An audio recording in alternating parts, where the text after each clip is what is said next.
Jimat punya cerita dengan judul Pesugihan Laut Selatan bagian kedua.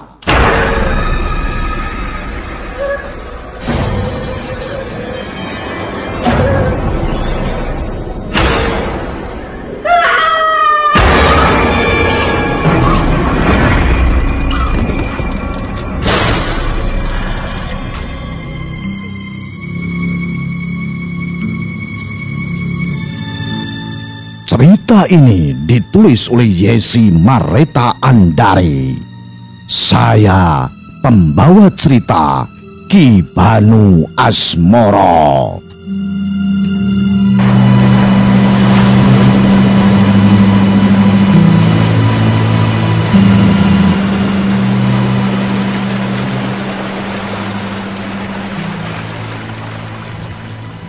Sarti terus berjalan ke arah tebing.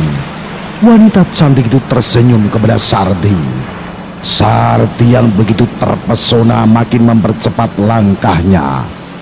Di sisi lain, terlihat ada gembala kambing yang sedang mencari rumput di sekitar situ. Ia melihat Sarti sedang berjalan ke arah tebing sambil matanya tertutup. Buru-buru gembala itu lari menghampiri Sarti yang semakin dekat dengan tebing yang mengarah ke laut lepas. "Oi, Kang Sarti, berhenti!" teriak gembala itu sambil berlari secepat mungkin ke arah Sarti. Namun Sarti tidak mendengar ada yang memanggil. Ia hanya fokus kepada wanita itu. Sarti hampir dekat dengan tebing itu.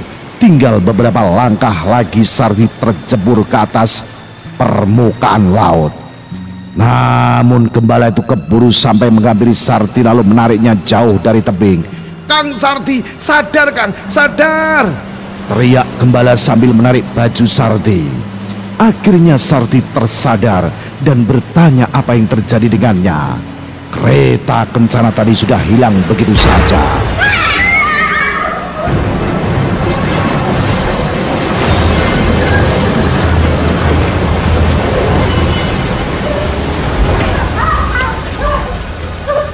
Kang, sadar ada apa emangnya Kang?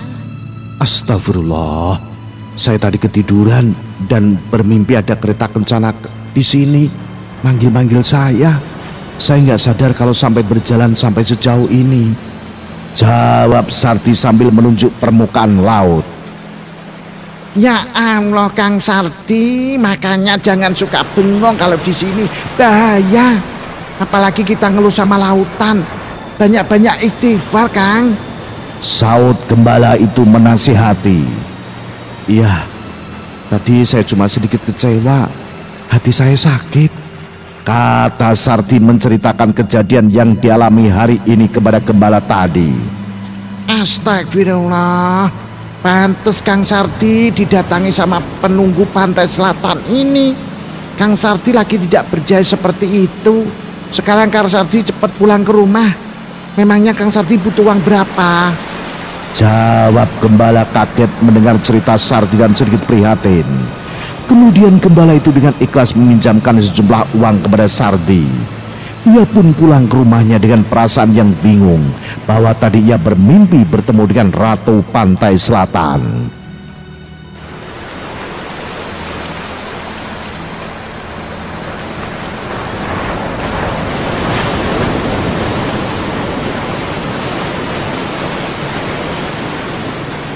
Sering terjadi kepada beberapa orang yang keimanannya sedang turun. Mungkin itu Ratu Selatan atau makhluk lain yang menjelma untuk menyesatkan manusia. Tidak tahu bagaimana selanjutnya kalau Sarti sampai ikut dengan makhluk itu. Untungnya Sarti diselamatkan oleh gembala yang bernama Mimin. Banyak cerita warga desa setempat. Tidak sedikit laki-laki yang sedang putus asa dibawa oleh makhluk itu ke tengah lautan untuk melakukan perjanjian-perjanjian. Diiming-imingi diberikan kekayaan. Ada juga yang tidak kembali dijadikan pembantu kerjaan atau entah. Hanya Allah yang maha tahu segalanya. Gara-gara si Didin nih, saya didatangi oleh penguasa pantai selatan. Padahal saya juga belum mengiyakan ajakan si Didin, kata Sarti sedikit jengkel sambil menuju rumahnya. Sesampainya di rumah, Sardi langsung memberikan uang yang ia dapat dari si gembala kepada Titin. Jangan bilang ini hasil pinjaman, Kang. Kata Titin sambil mengambil uang itu. Ya sudahlah, Tin. Mau hasil pinjem atau hasil pesugihan, yang penting kamu bisa beli beras dan lauk pauk untuk dimakan, jawab Udin sedikit jengkel. Hah? Hasil pesugihan? Akang sudah gila? Saut Titin sedikit kaget. Ya tidaklah. Sudah, jangan banyak tanya. Cepat kamu masak. Akang lapar banget nih. Lanjut Sardi sambil mengambil handuk menuju ke kamar mandi yang terdapat di luar rumahnya. Sardi tidak cerita kepada Titin apa yang telah terjadi pada dirinya hari ini. Biarlah menjadi rahasia Sardi. Ia khawatir kalau Titin tahu bisa jadi gosip sekampung karena Sardi tahu Titin yang sedikit bawel dan suka ngerumpi dengan tetangga. Tin, uang itu dihemat ya, teriak Sardi pada Titin yang sudah berlalu keluar rumah untuk membeli beras dan lauk pauk di warung. Uang segini dihemat. Buat sekali ke warung dan bayar utang kemarin juga habis.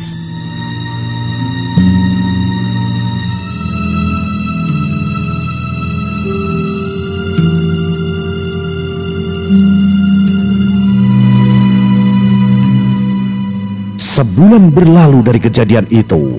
Sardi sudah lama tidak melaut karena ada sedikit takut untuk ke tengah laut lagi. Takut bertemu wanita itu. Pikir Sardi begitu. Ia pun kerja serabutan di pasar. Apa saja ia kerjakan. Mengangkut karung, memanggul belanjaan orang lain. Setidaknya ada pemasukan harian yang ia dapatkan. Saat sedang mengangkut karung belanjaan, tak sengaja ia bertemu dengan Didin. Saat itu Didin sedang mengantar istrinya belanja ke pasar. Didin terlihat berbeda sekarang. Badannya agak gemuk dan bersih. Wajahnya berseri, pakaian pun sangat rapi dan bagus. Didin ya? Tanya Sardi sambil melihat Didin dari ujung rambut sampai ujung kaki. Sardi, apa kabar kamu? Timpal Didin, wajahnya berseri. Siapa lagi kalau saya bukan Didin, Car? Lanjut Didin meyakinkan.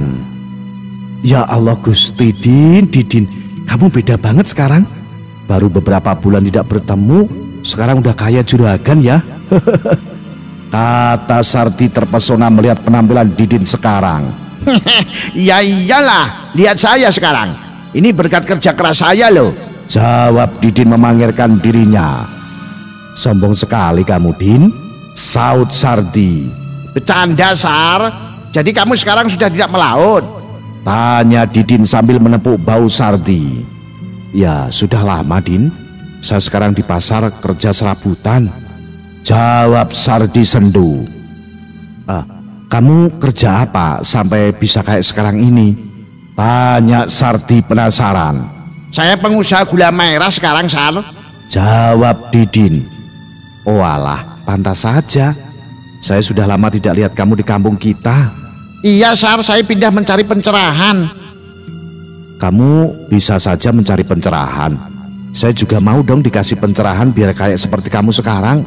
Lihat ini saya, dari dulu hidupnya begini saja. Ya udah, nanti kapan-kapan saya main ke rumah kamu ya. Rumah kamu masih yang dulu kan? Iya, masih. Saya tunggu loh, Din, jawab Sardi mengharapkan. Mereka pun berpisah di pasar itu. Sardi seperti biasa pulang ke rumah saat sore tiba. Kehidupan yang sedari dulu begitu saja membuat Titin belum merasa puas dengan pendapatan harian yang didapat Sardi. Tin, ini uang belanja buat besok ya, kata Sardi sambil menaruh uang di atas meja. Kang, uang segitu itu tidak cukup untuk sehari. Belum lagi buat ibu kamu yang suka numpang makan di rumah, jawab Titin sambil melihat uang yang ditaruh di atas meja oleh Sardi. Syukurin aja dulu, kenapa, Tin? Akang sudah berusaha dari pagi sampai sore di pasar. Memang rezeki hari ini cuma segitu. Oh ya, tadi Akang ketemu sama si Didin. Wah, dia sekarang gagah, udah jadi orang kaya, punya usaha gula merah. Saud Sardi menceritakan pertemuannya dengan Didin di pasar tadi siang. Hah? Masa? Dia bukannya sudah tidak di kampung ini lagi ya, Kang? Soalnya Titin dengar-dengar dari gosip ibu-ibu kampung, anak sulungnya si Didin itu meninggal dunia. Tidak lama mereka pindah dari kampung kita, Kang. Jawab Titin menjelaskan apa yang ia tahu. Innalillahi wa inna ilaihi rajiun. Serius kamu, Tin? Kok Akang tidak tahu ya kalau anaknya Didin meninggal? Kenapa meninggalnya?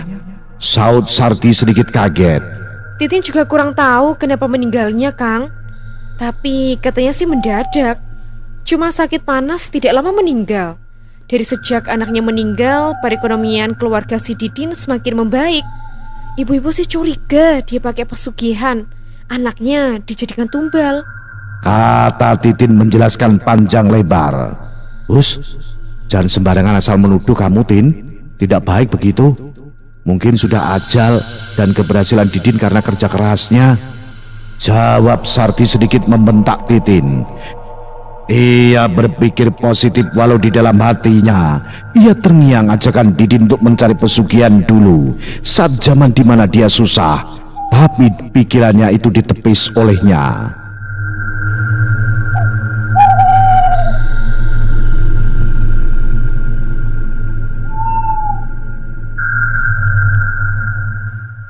Pagi itu Sarti tidak ke pasar. Badannya terasa sakit. Sepertinya kebanyakan mengangkat karung terigu di pasar. Tidak lama ada suara ketukan pintu. Suara ketukan pintu diiringi suara seseorang memberi salam. Assalamualaikum. Di rumah tidak ada siapa-siapa, hanya Sarti.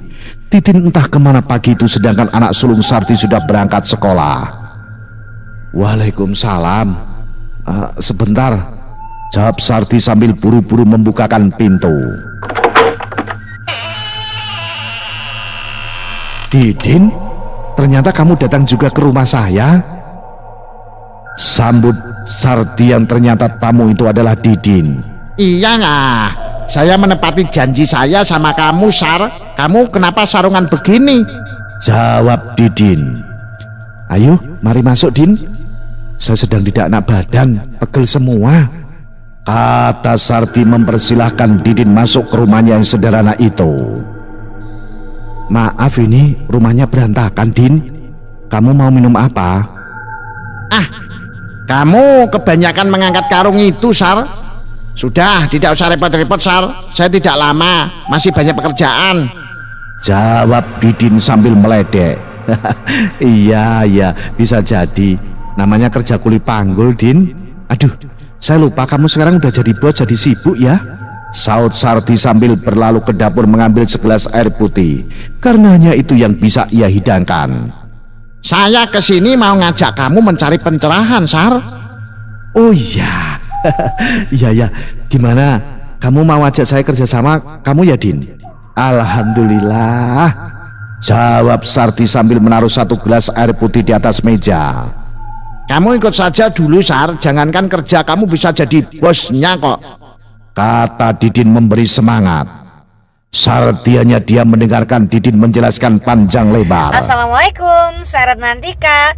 Untuk Gmaters jangan lupa subscribe, like, dan komen di channel YouTube Gmat. Dan pokoknya share di sosmed kalian semuanya ya. Salam Gmaters, salam satu misteri.